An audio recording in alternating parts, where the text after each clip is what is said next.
It's more of a revalue. Right by. We were practicing our terrible mispronunciations for Amy's sake. Just in case she watches it, we gotta annoy her at least one time. Just in case she's taking a break from the whole academy. She's like, let me watch an episode of the Instant Classic Wrestling Podcast, the only podcast that is always, and I mean always, an instant classic. And she's like, I gotta see if they messing up names again. So we had to throw it in there just a little bit. I'm sure Casey will throw in a couple more. But let's see Ring of Honor review for 10/17/2016.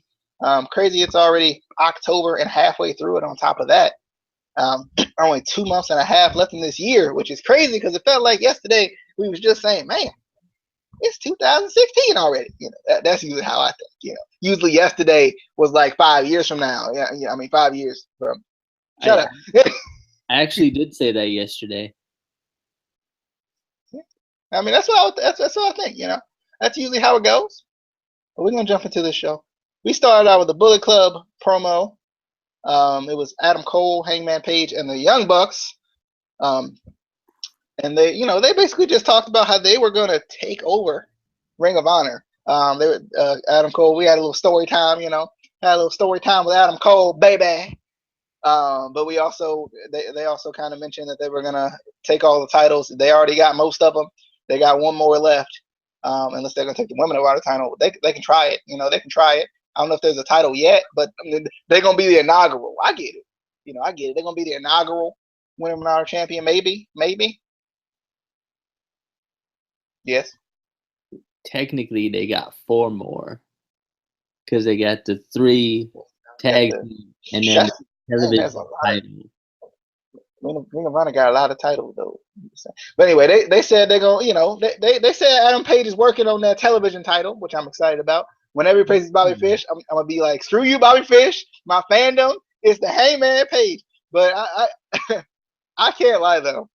Hangman Page, for some reason, just looks so awkward with the Bullet Club. Like, everybody else looks so natural. Hangman Page just like, I'm just kind of here, like, I just think it's funny. Because, like, I don't know, he kind of looked weird in the decade, too. He was in the decade. Like, as he was with them longer, it got, like, we started to get used to it, I guess. But, like, for some reason, he just looks odd with Adam Cole and the Young Bucks. I don't know if it's because it seems like Adam Cole and the Young Bucks have been working together for a while, so maybe that's what it is. But he just looks odd, and he doesn't have a title, so it's like he's like kind of the odd man out, I guess. But I'm excited because that television title run, it's coming, and I hope it comes for next week so I can be like, he's on my list. He can be on my list of television champions. He'll be held it for like a day, but still, there you go. He's gonna make it. But I like this promo though. It was kind of interesting to see Ring of Honor start out with a promo. Usually they don't, so it's actually kind of cool when Ring of Honor does it, just because they don't do it all the time. Just kind of change it up. But I liked it though. I enjoyed it. Want to see what if the premonition, if it comes true. Want to see if Adam Cole's premonition comes true. For the Bucks of Youth. And the cold of the atom, I want to see, the club of the bullets and stuff. I want to see if that, comes to fruition or whatnot. But any thoughts on the premonition? Sorry, I had to get a Matt Hardy impression in there. Any thoughts on the words of Adam Cole, baby? It's the Bullet Club. That's how you pronounce that. Bullet Club. Sorry, I was having it. Premonition. Not sure why Hangman that Hangman loser man can't even use his. I mean, he did. Like the thing was though, he might have lost the match, but he didn't lose the war. Because like he got him after the match. He roughed him up with the elbows after the match. I saw it. I watched it. What's gonna happen is they gonna get him on a technicality. Because at the end of the day, it's all about wins and losses. You got to get wins to earn title shots. So because he lost, he ain't going to get that title shot. And, Kyle O'Reilly going to get the title shot. And then what now? What now, Paige? Yeah, you can't even use your first name because you suck. You're the lower of the Adams. Yeah, you the trashy Adam. I liked Matt Jackson talking about how the Young Bucks, the Bucks of youth, turned the star of all extravaganzas into the star of five. Okay, that one doesn't work. 5-star extravaganza. I like that. Cole. I like how he made the statement at All Star that he says that the Bullet Club made a statement at All Star Extravaganza. I like that he promises that they're going to obtain the trios tag team titles or the 6-man tag team titles. I don't know exactly what they're called yet. He's called them trios. They've been called tag team. I don't know, 6-man tag team. I don't know. I think they should call them the 3-on-3 tag team titles. I think it works. I think they should do it. Just keep it simple. For the casual fans that's coming in, they be like, "What's a 6-man? How the 6-man matches work?" You'd be like 3-on-3 tag team. Okay. I think. I think it works. I mean, yeah. But I think what we all got out of this promo, pretty much at the end of the day, is Hangman Page sucks. And he's awkward, and I don't even know what it is about him that's so awkward. Like, is it because the two factions that he's been in, he's been like in the background with like two or more really over, wrestlers. So that might be like. BJ Whitmer is not over. I hate it. He sucks. He's bad. Ooh. What? Who'd you say? BJ Whitmer. He was in a decade. He started. I don't like him at all. He always picks on Steve Corino. It's not nice. It's because they're like brothers or whatever the hell that storyline is trying to tell us. I don't even know. Yeah, but I definitely liked the opening promo, except for that Page fella. All right. Let's move on to the first match of the night. Not mistaken. Terrible. He's trash. Yes, man. They should probably fire him, just because he's trash. Yeah, just get that man out of a job. At least he don't care about the man's well-being. The man, he has a family. He has a family. Dang on it. He doesn't deserve that either. Wow. Anyway, I think we started out with War Machine versus Lee and Taylor, if I'm not mistaken, right? You're not even paying attention. But yeah, we did. I just want to make, because I got to clear it up with him over here, who got to correct me on everything I do. So you missed the Jay Lethal promo on Silas Young. But no, that's cool. That's cool. Because all you're going to say, it was a promo, he said words and stuff, it was about Silas Young, who he is facing tonight, Yeah, I might have wrote more about that because it was a good. The only reason you wrote more about it is because you're thinking about it now. Because I said something. Thoughts on the doggone promo that I watched, but I missed the Caprice Coleman promo too. I just saw it when I was a real good promo. Jay Lethal was talking. He was like Silas Young, bro. We gonna have a match, and you gonna lose this match. And it was directed towards Silas Young, who ain't that young. I'm not saying he's old, but like he probably in his 30s. I would say maybe. But Silas, he got a problem with Jay. I don't know why. They never really explained why he has issues. The same reason Nato got a problem with Jay. We don't know. They're just gonna start a big faction with people that have an issue with Jay Lethal, and we don't know why. That's going to be a storyline. It's just going to be people that hate Jay Lethal because this, and I think Vince McMahon is behind it. Makes sense. All right, let's move on to the first match. Maybe, if I can. There might be like a imaginary line that I missed. Yeah, you missed that other thing that had happened. Yeah. Yeah, the commercial. We went to commercial break. Then we came back. Yeah, I got you. I got you on that. Yeah. I saw that. I saw the commercial. We got War Machine versus Lee and Taylor, a match. They could have came out, looked at each other, and walked to the back, and I would have been excited for this match. They could have came out, been like, and then left, and I would have been like, yes, match of the night. I was so excited for this match. They built this up so well. Only thing I was disappointed about was that they didn't do this at the pay-per-view. They should have gave him all the time in the world, threw him on the pay-per-view, and been like, there you go. Technically, they was on the pay-per-view, but not against each other, alone in the confines of the ring and the barricade and possibly the streets. Possibly the streets. Because Carino was talking about they could be fighting all over Boston around, like Carino says and stuff. But I enjoyed this match. I thought it was great. I was just excited just because this match was happening, because it's been built up so well. But I think they slowed the pace down a little bit from the debut of Lee and Taylor for me, from a couple weeks ago. They slowed the pace down a little bit for this match. We saw War Machine start off with suicide dive, but I ain't see. I don't know. There might have been some controversy with the dive before, because I ain't see big boy Taylor going over that rope like he was before. I'm just saying that man. He looked at that rope. He said, "I'm gonna go out here and I'm gonna try this little slow flip thing." Did you see how slow that was? It was like in slow motion. It was hilarious. I enjoyed it, but it was hilarious. This man was like, "I'm gonna try something different tonight." And he got out the ring, did the swan time to the outside. I was like, this man, it was so slow though. I was like, yeah. But I freaking love Lee and Taylor, man. There's these men is some big men's. They some big men's. Dang on it. They shouldn't be this big and be able to wrestle. It's like the way they do, right? The way they do. I just enjoy Lee and Taylor. But War Machine gets the win in this match. So I'm wondering if it's gonna keep going. I hope it does.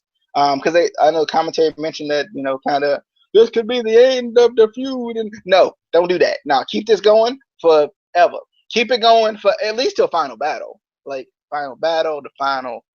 You know what I'm saying? Get the final battle promo team on it.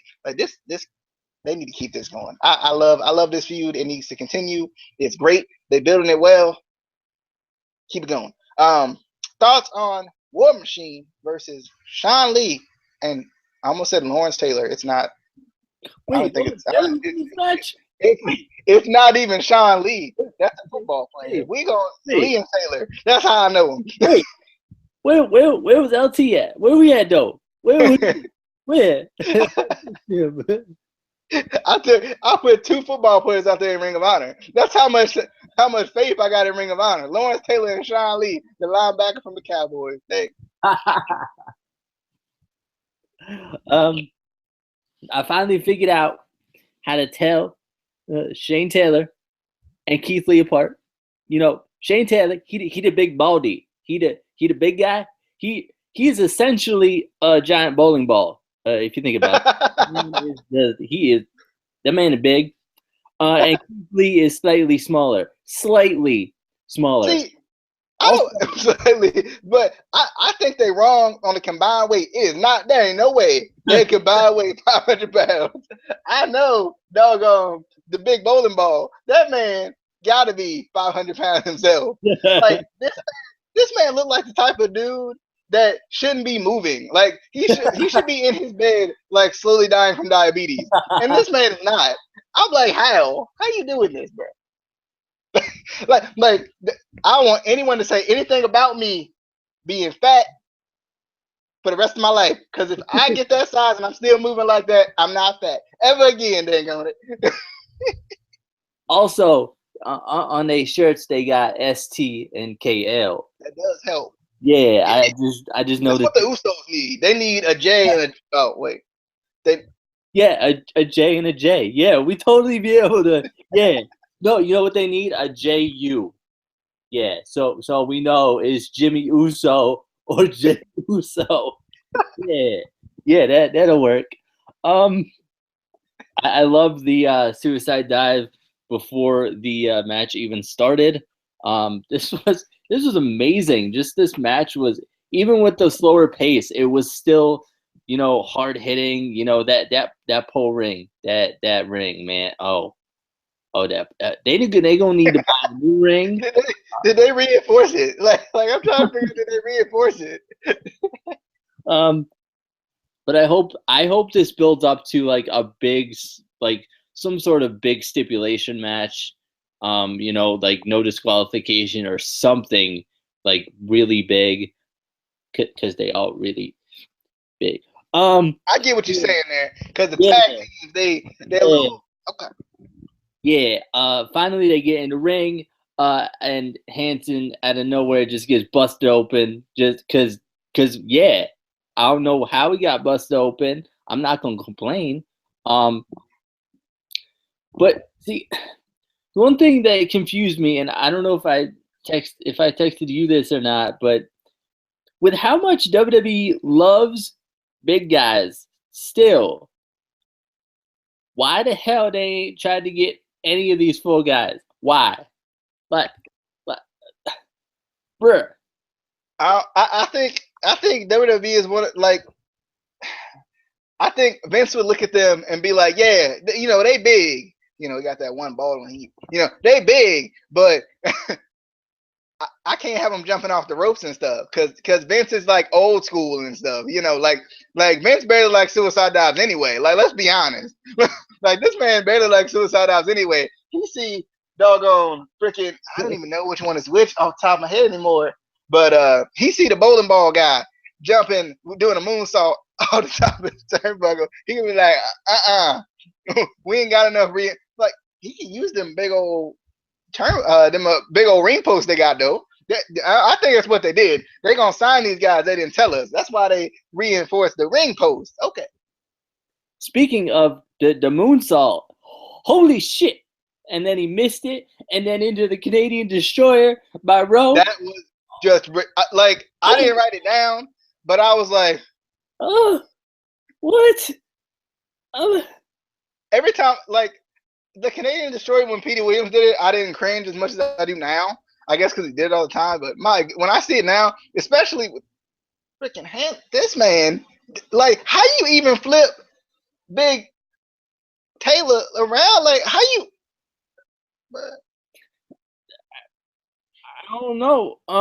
But yeah, and then the attack after the match with the chair. Yeah, that bruh. I'm trying to figure out, how does that not go viral? Like, if you hit a Canadian Destroyer on a man that big, how does that not go? Like, this man should be a star. This man should be like a star everywhere. like they should be showing it on ESPN. Like, how? Like, bruh, what? Burr. Burr. But next we had a promo backstage with Caprice. I was so excited to see my boy Caprice back. I love Caprice Coleman. He is my boy. I always liked Caprice. I don't know why, but I always did. I always like doing the double C's thing. That was my thing. When Caprice come out, yeah, Caprice. I always like Caprice. But but basically he just talked about, how the cabinet, it's been a line for them to get to the titles, and all this cabinet type, like, political talk and whatnot. It was pretty cool. I like how he stayed with the gimmick and whatnot. I'm just kind of wondering how long this gimmick gonna last when the election be gone. But see, because the longevity of anyway. Thoughts on Caprice and his promo? This man crazy. I think he lost some of his mind. Especially in this match, he screamed, and this man not all up there anymore. I think, that's something wrong with him. But yeah, I think that's part of why I really don't like this cabinet thing, just because I know it doesn't have a long lifespan. Like, if you're gonna do a faction, I don't have a problem with it. I just want it to have more, I want it to, not know when it's going to end. Like the Shield, we didn't know when it was going to end. Aces and Well, technically, it hasn't ever going to end. But this, I mean, the Shield technically hasn't ended yet. That is true. That is true. The Nexus, we didn't know when it was going to end, but like this, after the election, how do they keep it going? Because it is basically politically like it's the cabinet.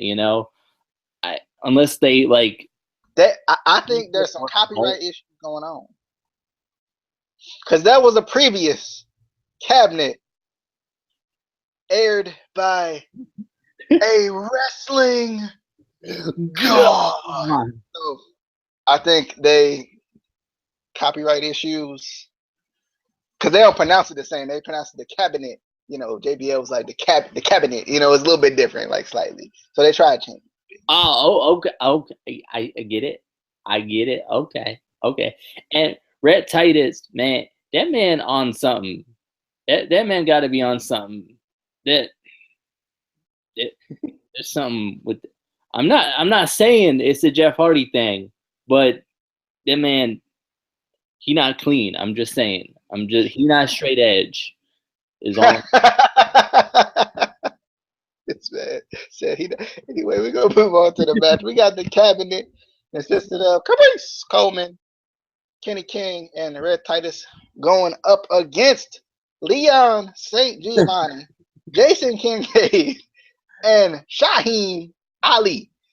The other three, the Leon and the Ali people, I didn't know who they was. I was like, who they? But then the commentary, they filled me in. They did. It was like, they was in the top prospect tournament. Then they've been working together and all this. I was like, okay, I see. But then as soon as they came out there and they was facing the cabinet, I was like, they don't lose. So, my interest in this match was gone for a little bit. But I thought it was okay. It wasn't too bad. It was cool to see the younger guys kind of work together, giving them something to do, but it wasn't too bad. The cabinet gets the win. Duh. I'm still liking that they're taking the knee. I like that a lot. I just think it's hilarious.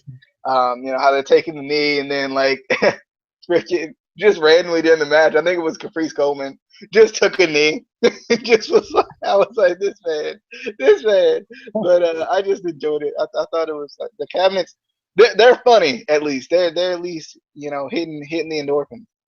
But thoughts on the 6-man tag team match, or the 3-on-3, however you want to say it. I was kind of upset with this 1+1+1 versus 1+1+1 match. I was, the 2x3 plus 2x3. I got you. Yeah. The 6 individual match of the tags. I was kind of upset just because it was so obvious who was going to win. If the cabinet somehow didn't win, it would have been a huge upset, but we already had an upset in the other first round match, so it was like, do they do 2 in a row? I don't think so. I definitely liked the underdogs team kind of teamwork. I definitely like that. Jason Kincaid did some sort of crazy springboard twist over the top rope from the outside, and I was like, "Bro, what? How you do that though?" He like did it, and then he flipped and how? I don't know. I definitely like Jason Kincaid. He's definitely a guy I would like to see more because he's so unique and kind of weird, and the man stands on the turnbuckle while his opponent makes their entrance. But who just stands on the turnbuckle? Like, and he's not even trying to he's just standing there perfectly. I'm like, bruh, how you do that? And we gotta know that these huge turnbuckles. Yeah. They're not they like small. I don't know how you do it. I don't know. I am done. You may move on. All right. We got the main event of the evening, which is Jay Lethal versus Silas Young, a match I was really excited for because I really like Silas Young. I don't know what it is about this man. I want this man's job. I do. This man come out here Rarely ever does he get a weekly show, but this man always booked on the pay-per-view, I tell you. Everyone I watch, this man is on that doggone thing, but he might not be on any weekly show. And now I think this man deserves a raise because he out here working the weekly shows now, and I think it's shameful. I think it is shameful because this man is just an underrated talent. I love Silas Young, though. He is the last real man of professional wrestling. And he was going up against Jay Lethal. I thought this match was really good. I liked it. I was excited for it. Just in general, just because I love Silas Young and I love Jay Lethal. Just a good match. I definitely think they work well together, considering it doesn't seem like they work together that often, because Silas Young isn't necessarily around the main event picture that much. But basically what happened here is Adam Cole comes down, distracts the Silas of the Youngs, and Jay Lethal gets that roll up win, basically kind of putting more fuel on that fire with Silas Young versus Adam Cole coming up soon, where Silas Young will finally win his first, I think it's his first, I'm going with it, Ring of Honor World Championship. He's going to do it, dang on it. He's going to do it. It's Silas Young's time. He doesn't have a lot of time left, dang on it. He is Mr. Pay-Per-View, even though it won't be on pay-per-view. But he is Mr. Pay-Per-View, dang on it. He deserves this championship. I'm going with Silas Young for later. But this is a good match. I enjoyed it. I like these two. I was gonna say this ain't the predictions. We probably won't do predictions for it, so I had to throw it in there. I had to throw it real quick. Just a little quick toss. Sometimes it was a little soft, so I had to, underhand toss a little bit. But I just had to throw it out there, just for the people, just in case they was wondering. But thoughts on Silas Young versus Jay Lethal? This was a match. And it was I don't know. I couldn't get into this match. I like Jay Lethal and I like Silas Young, but together I just feel like it's weird. Like, first of all, I think part of it is just that there's not a lot of backstory to this. Like, they were in the Honor Rumble and now they don't like each other. And okay, feud. That's not enough for me. Like, I need something more than that. And is he? I don't. How many people hate Jay Lethal, and how many feuds is he in right now? Like, is he gonna be in multiple feuds? Like, what's going on right now? I don't know. It was a good match. I need more explanation and like, why do people hate each other? Like, I get that, wrestling fans aren't supposed to be smart and blah, blah, blah, but like, we are, and we need more than just take this because, I'm not that smart. I get that. Like, I'm not, I was like a straight C student, I graduated, I graduated, okay. But like, bro, like, I need more. I need more intelligence in my wrestling. Okay, and they ain't giving me the intelligence that I need in my wrestling. Okay, I need to understand what's going on, and this man looking over like there's somebody there. There ain't nobody there. Anyway, I do feel like Silas Young deserves this world championship. He doesn't. It's been a while in Ring of Honor since he's won a title because he hasn't. I was gonna say hasn't. Okay, he deserves it. Dang on it. He's been there since 2007. 2007, dang on it. He was there from 2007 to 2009. No titles. And then he came back in 2012 to now. And still no titles. This man, he even had an appearance in the double E. He's made it to the big time, dang on it. So he deserves this Ring of Honor World Championship. I think Silas Young deserves it. If you think Silas Young deserves it, I would say give us a like, but then we probably okay. If you think Silas Young deserves it, leave a comment below. Also, comment on anything else you want to talk about regarding Ring of Honor. Be sure to hit that subscribe button. Give us a like if you want more Ring of Honor, and if you think Silas Young deserves it, you can give us a like. You can slide in there, just in the DMs. You can. But that's about it. Get you to slide in his DMs, which is kind of weird because I'm sure a lot of you are guys, and I'm not saying that's just the wrong thing. I'm just saying, like, he likes women's that are married, so he's just leading you on. Hold up now, hold up. We don't know if the person watching right now, this particular person is a guy. We don't know those things. Well, like, unless you got some mystical powers that you ain't telling me about. I do got the mystical powers. Okay. I don't think you need to know yet, so that's why I ain't told you yet. Yeah, so. Okay, all right, we're gonna move on to the end of the show. Be sure to hit the subscribe button for us. Be sure to comment, like, share, do all that stuff. Share it however you so. I didn't hear you, but I'm just gonna do this because I know it was something that it's probably better that I didn't hear. I said, can we move on to the beginning of the show? Yeah, that's usually what we do. Outside the box. From the end, we go. Sometimes we go from the end back to the beginning. This is the end of the show, but hey, we do that. It's like DVR. You can go wherever you want to. But anyway, we'll see you guys later. Be sure to subscribe. Follow us on Twitter at ICW_podcast. That's about it. We'll see you guys later. Peace.